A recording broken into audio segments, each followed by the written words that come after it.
Krishna, Krishna Krishna, Hare Hare, Hare Rama, Hare Rama, Rama Rama, Hare Hare.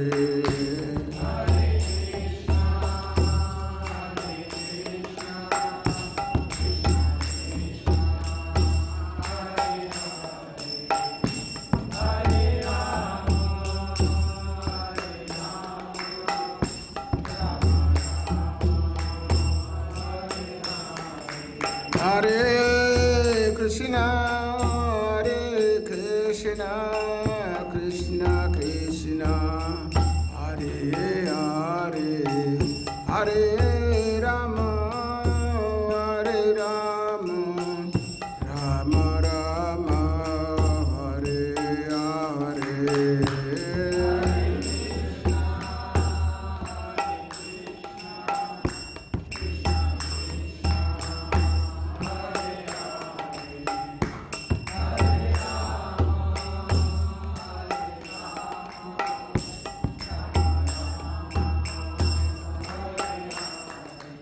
Hare Krishna, Hare Krishna, Krishna Krishna, Hare Hare, Hare Rama, Hare Rama, Rama Rama, Hare Hare.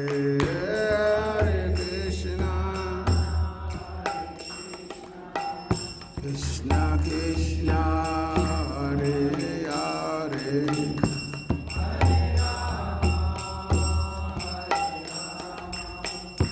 Rama Rama. Jaya Prabhupada, Jaya Prabhupada, Prabhupada, Jaya Prabhupada.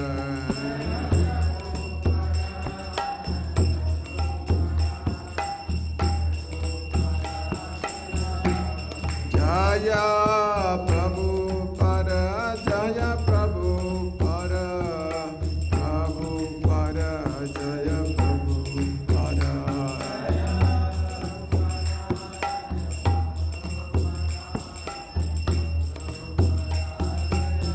Nitago Haribo, Haribo, Haribo, Nitago Haribo.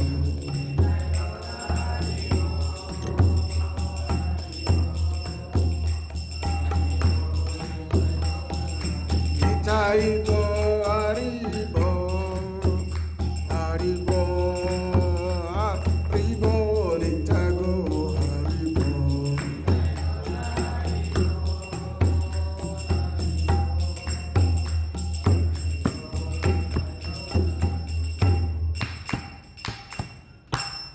Devam Vishnu-pāḥ Paramahansa Purified Srimad A.C. Bhakti-vedanta Swami Srila Prabhupada ki. Devam Vishnu-pāḥ Paramahansa Purified Srimad Bhakti Siddhanta Saraswati Thakur Prabhupada ki. Ananta Koti Vaishnava Vrinda ki. ISKCON Founder Acharya Srila Prabhupada ki. Nam Acharya Srila Haridas Thakur ki. Prem Se Kaho Se Krishna Chaitanya Prabhu Nityananda Sri Advaita Gadadhara Sivasari Gaura Bhakta Vrinda ki. Se Sri Radha Krishna Gopa Gopinath Shama Kundi Radha Kundi Giri Govardhan ki. Vrindavan ki. Mayapur Dham ki. Dwaka Dham ki. Jagannath Dham ki. Ganga Maya Yamuna Maya ki. Tassi Devi Bhakti Devi ki. Shintai Gurachanda ki. Sri Krishna Balaram ki. Se Shirara Shama Sundi ki, Aidam Sankirtan ki, Samveta Bhakta Vrinda ki, Nitai Gopi Manande. All glory to the seven devotees, all glory to the seven devotees, all glory to the seven devotees, all glories to the lotus feet of Sri Sri Guru Gauranga. Om Jnana-timandasya Gananganan Salakaya Chaksusumilitaya Tasmai Shri Gurave Namaha Sri Chaitanya Manobhishta Sthapitaya Bhutale Swayrupa Kadamaya Dadati Sapadantikam Bandiham Sri Guru Sutam Padakamalan Sri Guru Vaishnamusja Sirupam Sakajata Sahagana Raghunata Vidanta Sajivam Sadhuita Savaduta Parajana Sata Sri Krishna Chaitanya Devan Sri Radha Krishna Parasahagana Lalita Sri Vishakavitamsja Ye Krishna Karuna Sindhu Dinabandhu Jagatpati Gopesha Gopika Kantu Radha Kantu Namastute Tapta Kanchana Gauranga Radha Vrindavanishwari Vishvana Sutta Devi Pranamami Hari Priye Vanchakapatrubhyascha Kripasindhubhyevacha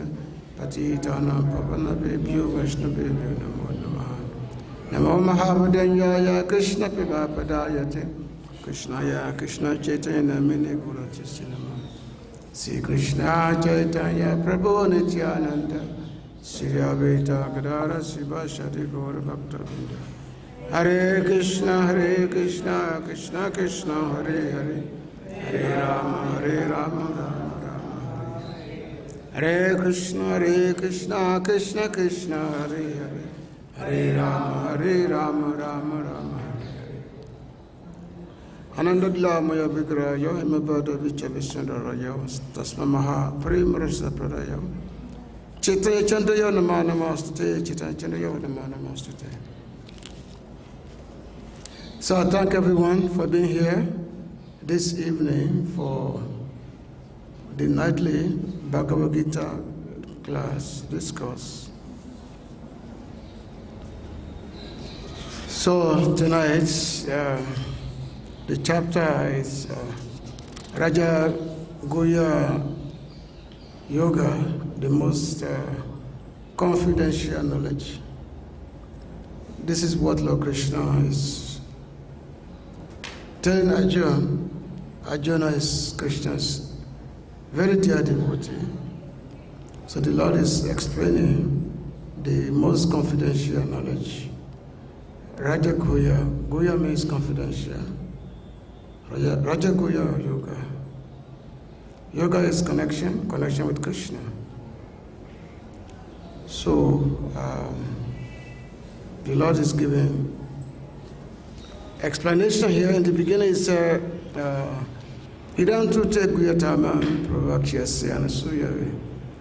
I'm giving you this knowledge, this most confidential knowledge. Why? Because you are never envious of me. So Krishna is telling Arjuna, because you are not never envious of me, I am giving you this most confidential knowledge. Raja-vidyā, Raja-goyam, Pavitra, Idam Uttama. What does that say? The last line says, Susukam Kaviyat, Susukam Kavikatam Katava. That's the most confidential knowledge is the king of knowledge, the king of all confidential, the most purifying, is the supreme. And the specialty of this knowledge is that it makes you very happy. Susukam. The sukam, happiness, but susukam means very, very, very happy when you get this knowledge. And what is that knowledge? Is that knowledge that connects one with Krishna. That is the most confidential knowledge. Very secret knowledge. What connects us with Krishna? And that knowledge is very, very rarely attained. Srila Rupa Goswami was describing the nature of bhakti in the Bhakti Rasamrita Sindhu. Klesakni, Subhada, what is that? Sandhananda Vishesatma. It's Sudulava. Very, very rarely attained. So which means unless one has got purified senses, one's sense is very pure, one's heart is very, very pure, this knowledge will not be attained. Because this knowledge is beyond the modes of material nature. So this is what Lord Krishna is explaining here. But the way it's put there, because it's so intricate, the way it's put there is, unless one applies one's purified knowledge, senses, intelligence, it will be difficult to understand. It is difficult to understand. And that's why there are many, many people who try to give commentary on the Bhagavad Gita. But because they are not devotee of Krishna, they simply give very distorted explanation. They give very distorted meaning of the Bhagavad Gita. Because rather than giving the direct message of Krishna, they will give something else, which has nothing to do with what Lord Krishna is saying. They have nothing to do with it. So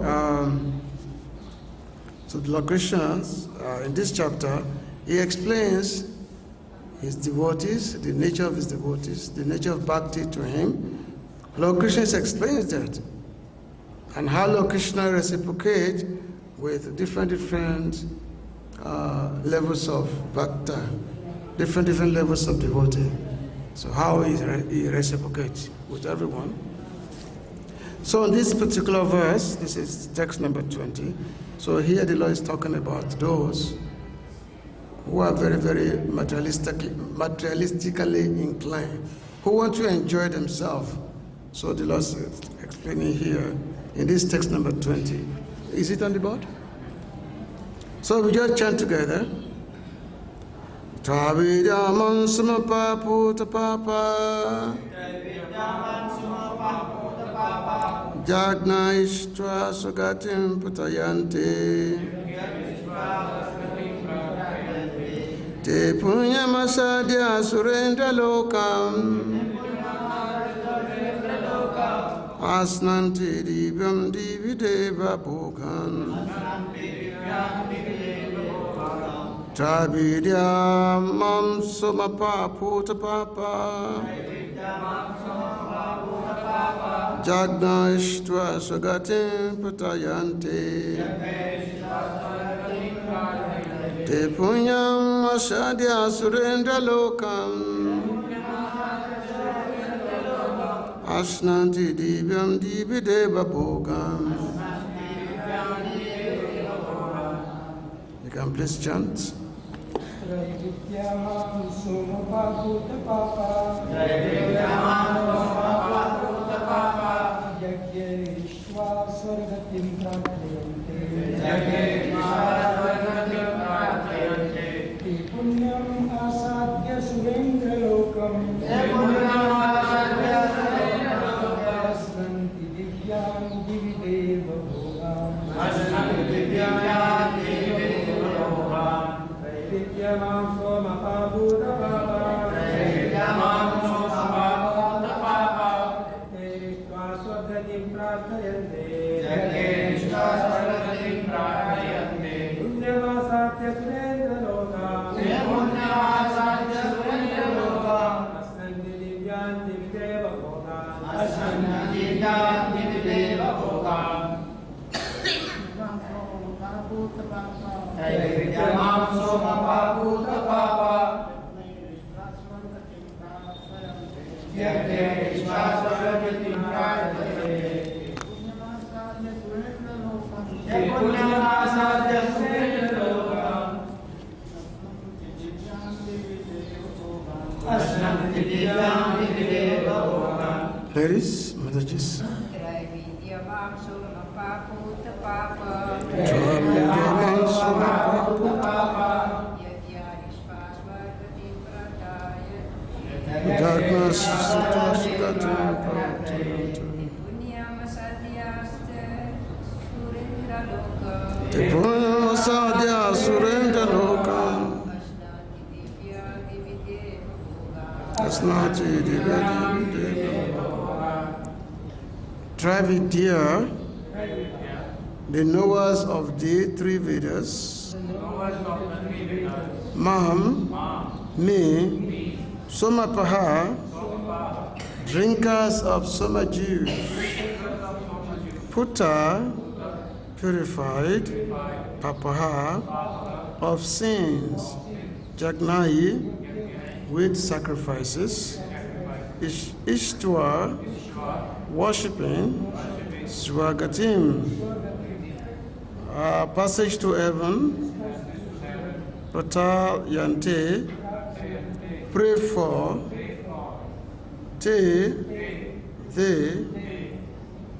puṇyam, pious, āsādya, attaining, surendra-lokam, of Indra, lokam, the word, aśnanti, enjoy, divyān, celestial, divi, in heaven, deva-bhogān, the pleasures of the gods. Translation and purport by His Divine Grace A.C. Bhaktivedanta Swami Prabhupada ki. Those who study the Vedas and drink the soma-juice, seeking the heavenly planets, worship me indirectly. Purified of sinful reactions, they take birth on the pious heavenly planet of Indra, where they enjoy godly delights. Purport. The word trai-vidyāḥ refers to the three Vedas, Sama, Yajñair, and Rig Veda. A Brahmana who has studied these three Vedas is called a trai-vidyā. These three Vedas is respected in society. Unfortunately, there are many great scholars of the Vedas who do not know the ultimate purpose of studying them. Therefore, Krishna herein declares himself to be the ultimate goal of the three Vedas. Actual three Vedas take shelter under the lotus feet of Krishna and engage in pure devotional service to satisfy the Lord. Devotional service begins with the chanting of the Hare Krishna mantra, and side by side trying to understand Krishna in truth.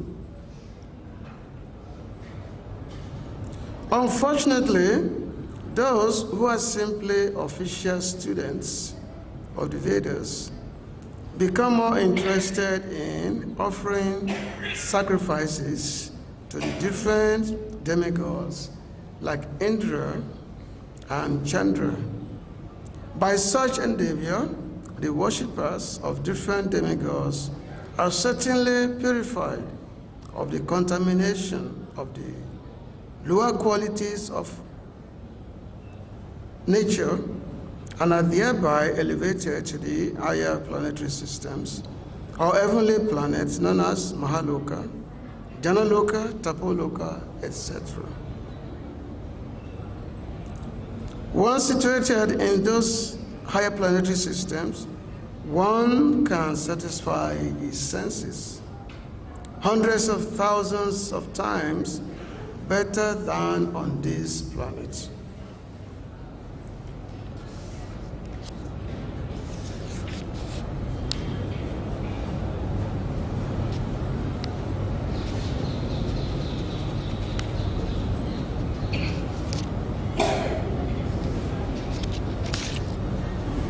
Trai-vidyā mam soma-pāḥ pūta-pāpā, yajñair iṣṭvā svar-gatiṁ prārthayante, te dvandam āsādya surendra-lokam, aśnanti divyān divi deva-bhogān.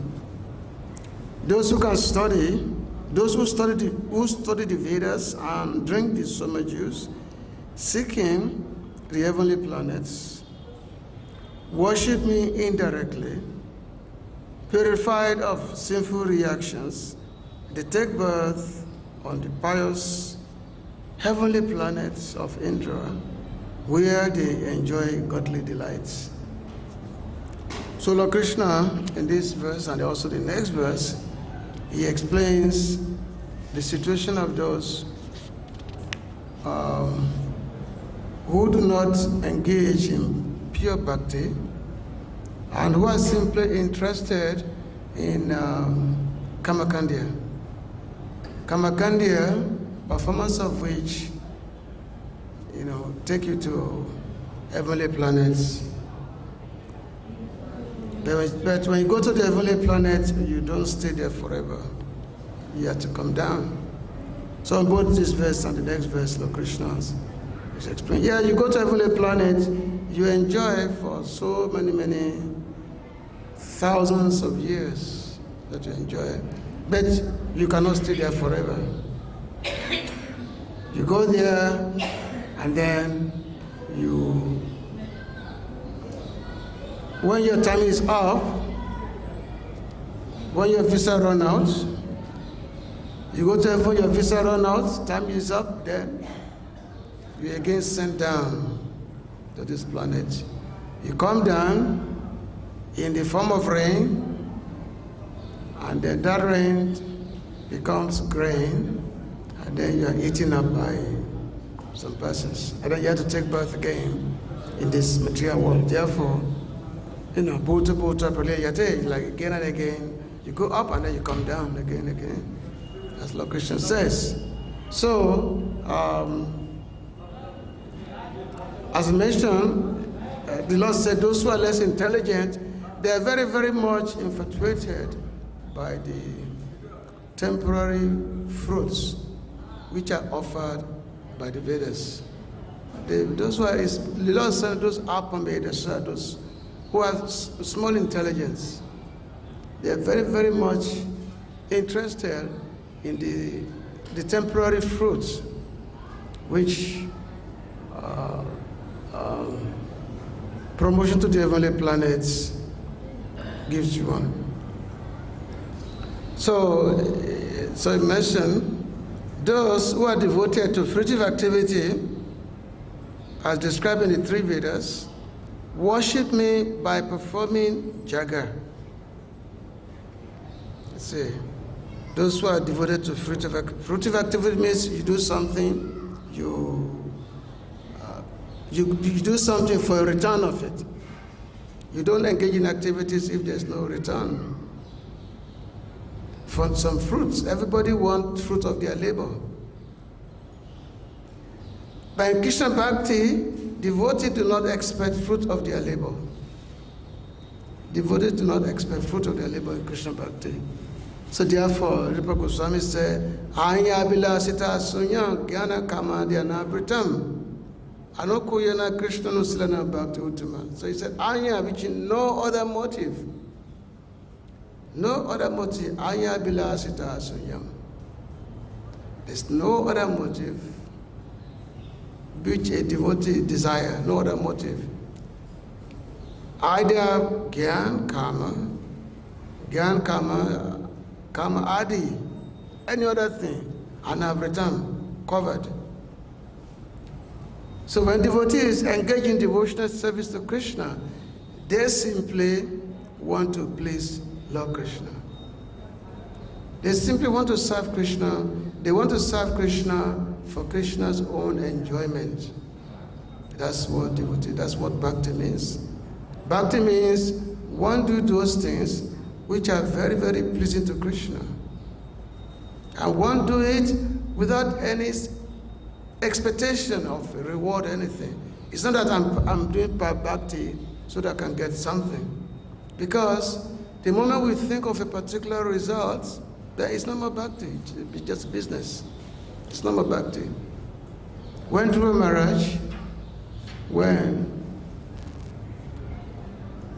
in the beginning, he was performing his tapasya, his austerities, because he wanted to get a kingdom that is much bigger than the kingdom of his grandfather, who happened to be actually bigger than the kingdom of his great-grandfather. His grandfather was Manu, and his great-grandfather was Lord Brahma. So he wanted a kingdom that is even much greater than his great-grandfather.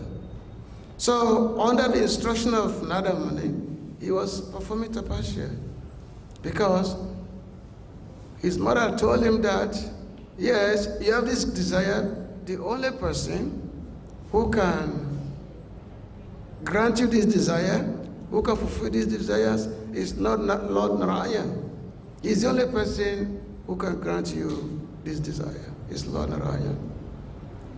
And when he asked his mother, where can I find him?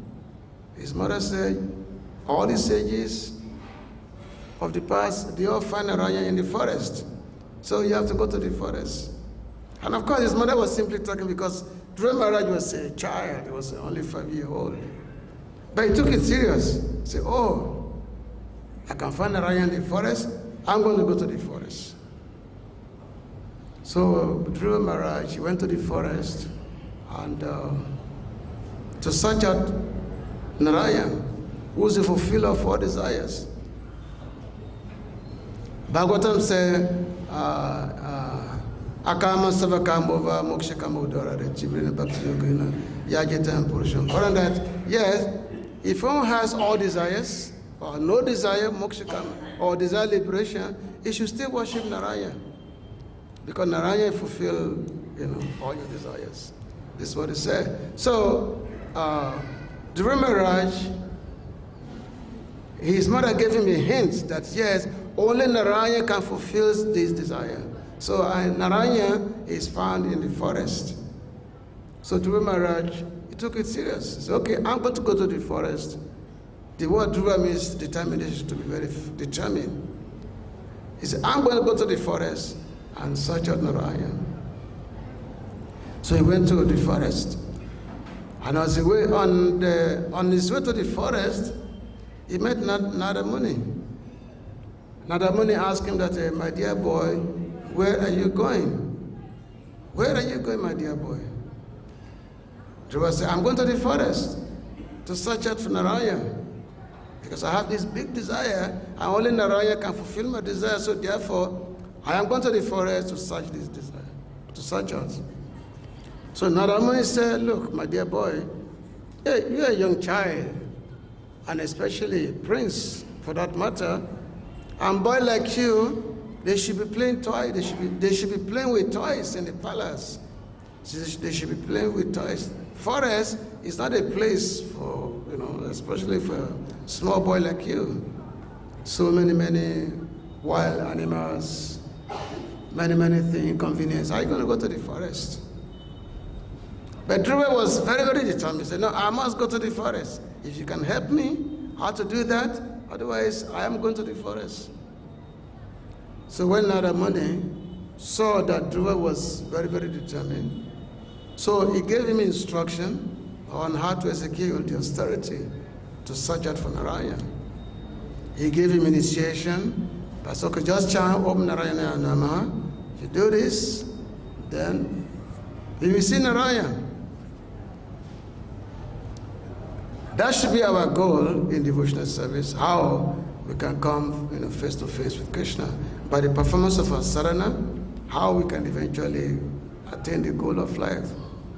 So, Dhruva Maharaj, he went to the forest, performing severe austerities, and by chanting Om Narayana Namaha. So he was doing this for several months. At the end of 6 months, when the whole universe was choked up because of the austerity of Dhruva Maharaj, so Lord Narayan appeared to him. So Lord Narayan appeared to him, and Dhruva was very highly gratified. He was very first of all, when he saw Narayan, he was so surprised by the extreme beauty of Lord Narayan. Extreme beauty, his magnificence. So, after, by the mercy of the Lord, he offered prayers. And Lord Narayan said, my dear boy, since you have executed severe austerity to attain me, so therefore, I am here to grant you your desire. Tell me what you need. So the Deva replied, he said, my dear Lord, I was searching, what I was searching for, it's just like broken pieces of glass. And attaining you is like the most precious diamond. So I can ask for something. Or whatever my desire is, those desire just like a broken piece of glass. Why should I be interested in that? So he was only interested in Narayan lotus feet. You see. So because devotees, once their senses become totally purified, then they will no longer be interested in any form of benefit from the Lord. You know, when Nisringadev, when he asked Prahlad Maharaj for a benediction for something, Prahlad Maharaj said, I'm not a businessman, I'm not a merchant. For me to be asking for something, it's like a merchant, but that's not what I want. I just want the opportunity to be able to serve you, life after life. So this is the Lord is hinting here. In this verse, he said that the people trai-vidyā, soma-pāḥ. He said that people, they engage in sacrifices, especially those who have studied the three Vedas, the Jaga, the Yajñair, Rig Veda, and Sama-Veda. Because on all these Vedic scriptures, they all explaining the path of fruitive activities. But that's not the goal of the Vedas. The goal of the Vedas is not to enable us to attain the fruitive, to attain the fruitive desire. That's not the goal of the Vedas. The goal of Vedas is Vasudeva Paraveda, Vasudeva Paragati, Vasudeva Parankriya. That the goal of the Veda is to attain Vasudeva, to attain Krishna. That is the goal of the Vedas. But those who really don't have intelligence, they study whose mind is fully saturated with material desires. So they worship taking instructions from the Vedic scriptures. These Vedic scriptures, especially the three Vedas. There are four Vedas: Yajñair, Samarik, and Atharva Veda. So they study them and they gather all the prescriptions which are contained. That yes, this is kind of sacrifice you have to perform, and this is how you can attain the heavenly planets. So therefore, they learn all these ingredients, and then they perform sacrifices. So they perform sacrifices. It mentioned here soma-pāḥ, and then then they take the remnant of the sacrifice in the form of, they drink soma-ras in the form of the remnant of Vedic sacrifice. This is the soma-ras. This the remnant, the juice. This is remnant of the Vedic sacrifice. So they take this, and by doing so, they are able to, their sins is pūta-pāpā, is a yajñair, is a pūta-pāpā yajñair. So by performing these sacrifices, drinking soma-ras, they get freedom from the sins. Because if one is full of sinful activities, attainment of heavenly planet is not possible. You cannot go to heaven.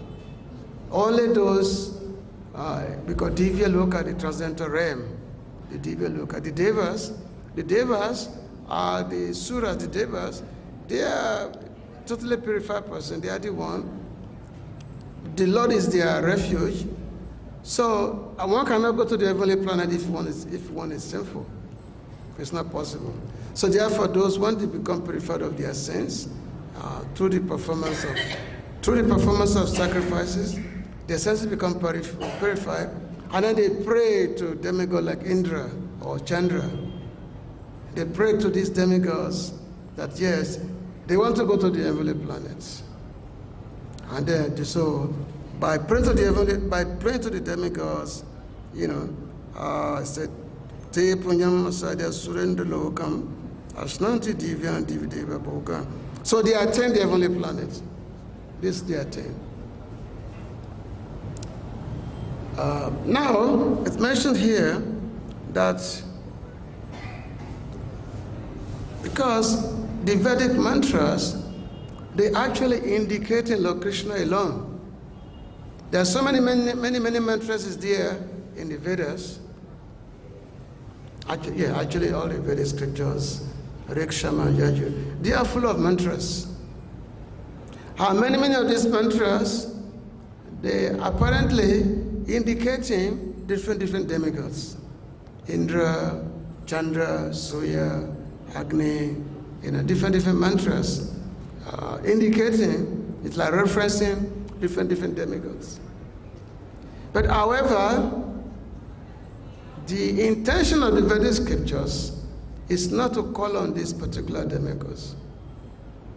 When the Vedas say, Indraya Namahan, that my obeisances unto Indra, it's not really meant. It's not that it's not a vocation to call on the demigod Indra, but the invocation is to call on the Lord of Indra. So who's the Lord of Indra? Is Lord Narayan. This is explained very extensively in the Brahma Sutra, Vedanta Sutra. It's explained, Srila Vyasadeva explained all this, that the invocation of a particular demigod is not, those mantras is not meant for those demigods, but it's actually meant for the Lord of that demigod. And who is the Lord of the demigod? Is Deva-Deva. Deva-Deva means Lord of the Devas. It's Sri Krishna. Deva-Deva Jagatpate. The Lord of the demigods is Lord Sri Krishna. That's what it's meant for. But the people don't know. So it's just like sometimes you want to give a child medicine, and the child normally they don't like to take medicine. They don't like medicine, the children. So therefore you put some coating on it, some sweet coating on it, so that the child will take medicine, will feel sweet, say, oh, this is good. So the child will take it because it's good. And then we take it, and then of course, so the child is thinking that he's taking some sweet candy, but he's actually taking medicine. And that medicine will cure the disease.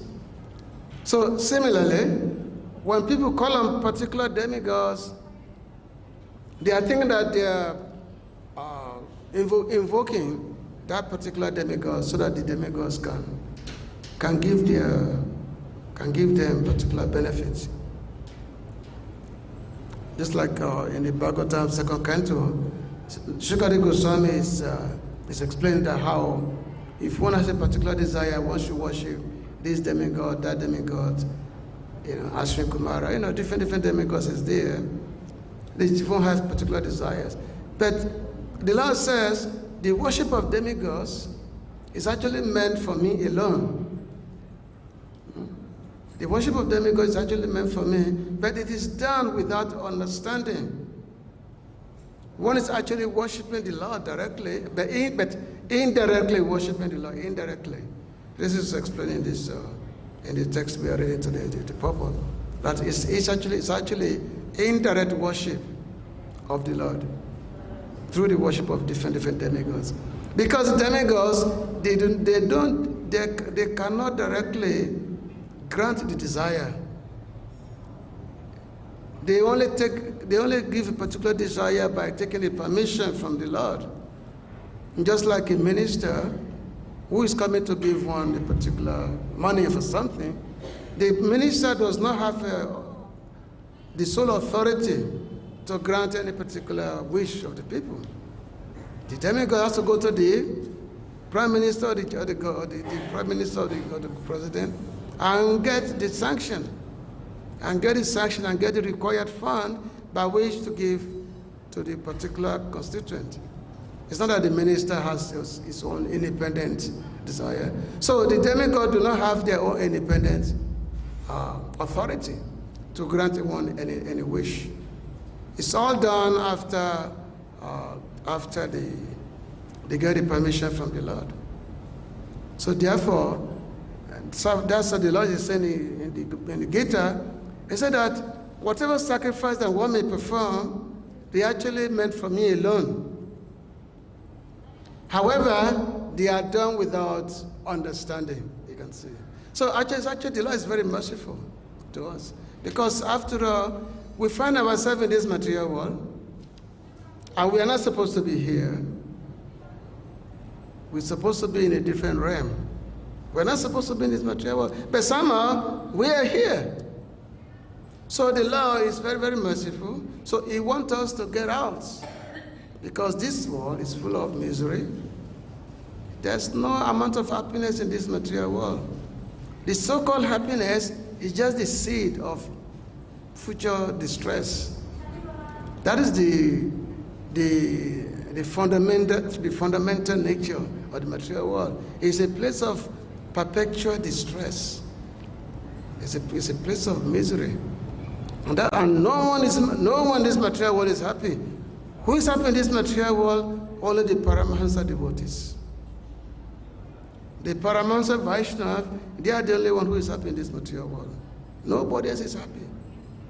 Not even a mixed devotee. The Kamists are not happy.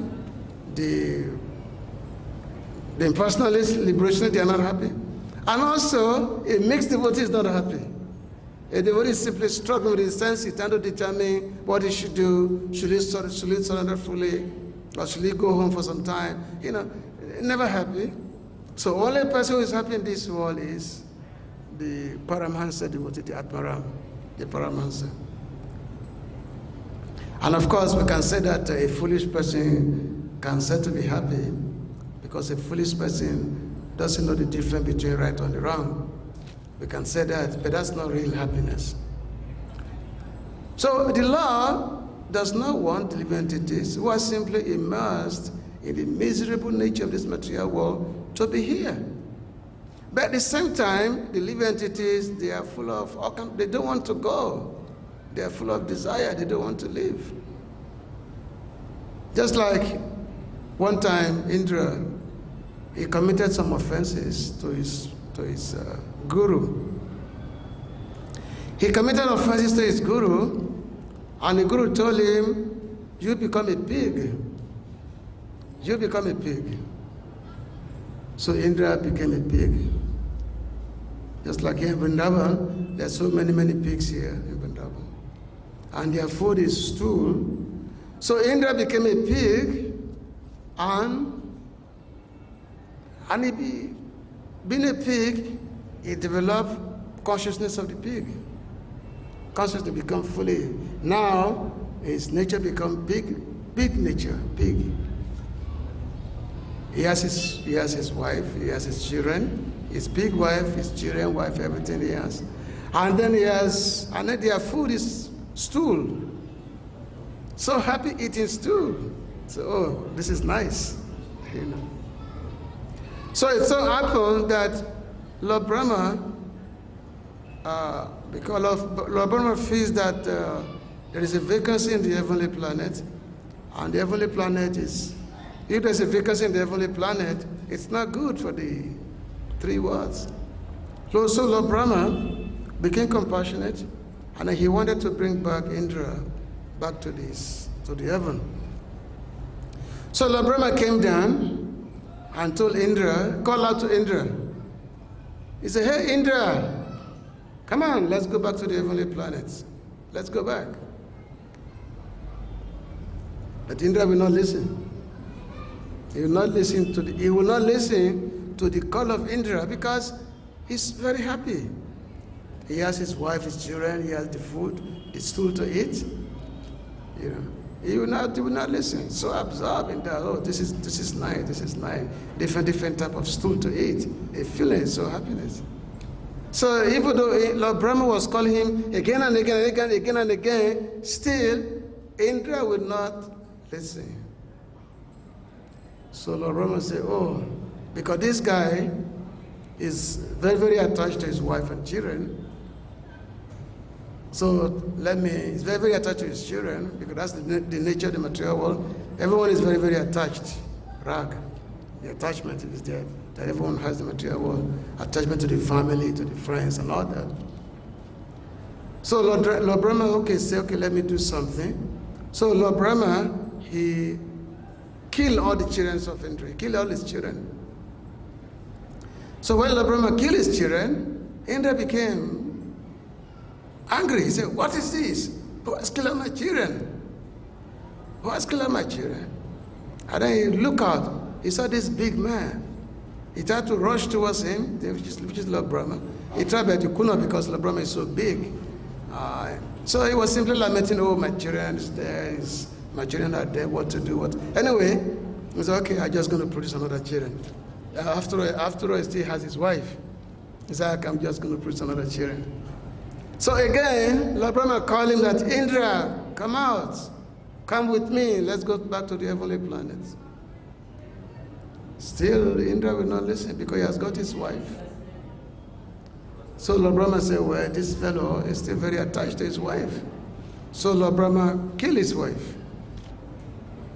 So when Lord Brahma killed his wife, so Indra became very, very annoyed, angry. He said, oh, who are you? Killing my children? First you kill my children, you kill my wife. What is this? What is this? Of course, he could not attack Lord Brahma. Lord Brahma is so big. So he said, what is this? You know. So and then he started lamenting. He's lamenting. You know.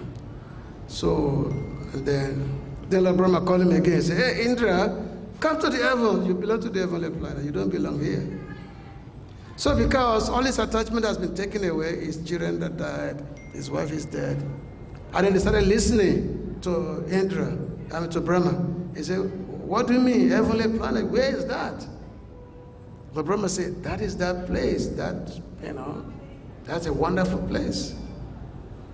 Wonderful place.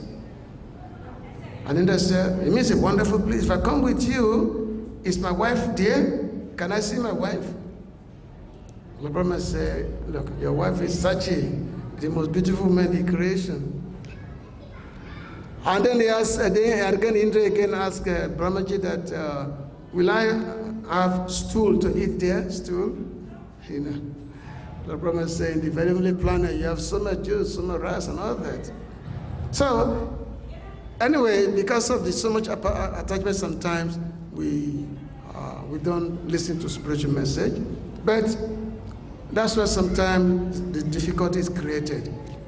And when that difficulty is created for us, then we started listening to, oh, maybe there's something beyond. So the Lord, he manifested, because the Vedas are manifested from him. The Lord manifested the 4 Vedas. And from that Vedas, there are different prescriptions, like, we have Kama Mimamsa, in terms of the part of materialistic achievement. And Kama Mimamsa gives us the directions on how to perform different sacrifices, so that we can go to the higher planet. We can have some materialistic enjoyment. And then, when we become very frustrated with karma, then we start thinking. That's Gyanma. We start philosophical inquiry, trying to understand what is this life, what is this world. So we start the philosophical inquiry. So you have the other aspect of Vedas. In this case, you have like Upanishads, which give us the inquiry into the absolute, into the nature of this world. And of course, through the Gyan, one can eventually attain liberation. That's the goal of Gyan, is liberation from the material world. And then, so you have karma Gyan, and then there is Upasan, which the part of worship, of the Lord, whereby one takes to the process of bhakti, which is the main goal of Vedas. When the Vedas recommends pious activities, the sacrifice, different sacrificial performances, this is just an indirect way to bring us to whereby to make us become sanity, but in a very indirect way, whereby we perform these activities, we get some purification, then we go to the higher planet, and after that, then we have to come down again, back to this world. And then, but when by the mercy of great devotee, we start seeing the futility of this material world, and then we start inquiring, what is the nature of this material world? Who am I? What is my relationship with the Lord? What's the purpose of life? And then we start understanding Sambandha, Abhidaya and Prayojan. Sambandha means our relationship with the Lord, our relationship as Sambandha. Who am I? Who is God? What is my relationship with Him? And then this understanding, of course, we understand it through a proper guru who informs us of our nature, of our swarup, that yes, Jivyān Krishna, nature does, that yes, you're eternal servant of Krishna. And then there's Abhidaya. Abhidaya means the process, the procedure of how we can go back to Krishna. That's the process of devotional service, Abhidaya. How to go back to the Lord by performing sadhana bhakti. And ultimately, the attainment of bhakti is called prayojan. Attainment of bhakti, attainment of brain bhakti. What is prayojan? Which means in this case, we become situated in the service of the Lord, and then we're able to establish ourselves in our eternal relationship with the Lord. That is bhakti. So that is the main goal of the Vedas, to attain the Lord, to become situated in the eternal service of the Lord. So this is the most confidential message that we find in this chapter. So I'm stopping here. If there's any question or comments.